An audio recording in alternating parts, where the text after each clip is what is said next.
حضرت بابا فریدالدین مسعود گنج شکر بابا صاحب رحمتullah علیہ فرماتے ہیں کہ ایک نیک نوجوان تھا، دن کو روزہ رکھتا، رات کو نماز پڑھتا، پر اللہ سے ڈرتا پھر بھی بہت ہی زیادہ تھا، بڑا ہی ڈرتا تھا۔ موت کا وقت آیا تو ماں ہی تھی بس اس کی، تو ماں سے کہنے لگا اماں تو میری ماں ہے، میرے ساتھ 3 وعدے تو کر۔ اس نے کہا پتر تو بتا، آخری ہج کی لے رہا ہے اور اس غریبنی ماں سے تو وعدہ لے رہا ہے، بتا کیا وعدہ ہے؟ عرض کرنے لگا اماں جب میں مر جاؤں نا تو میرے گلے میں رسی ڈال کے تو مجھے گھمانا گھر کے صحن میں، اور لوگوں کو کہنا جو رب کی نافرمانی کرے اس کا یہی حال ہوتا ہے۔ یہ اعلان کرنا جو اللہ کے نافرمان ہوں ان کا یہی اشر کیا جانا چاہیے۔ اور اماں پھر دوسرا وعدہ کر،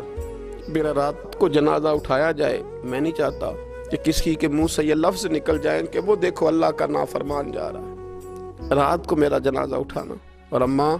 تیسرا میرے ساتھ وعدہ کر کہ لوگ مجھے دفن کر کے آ جائیں گے تو میری قبر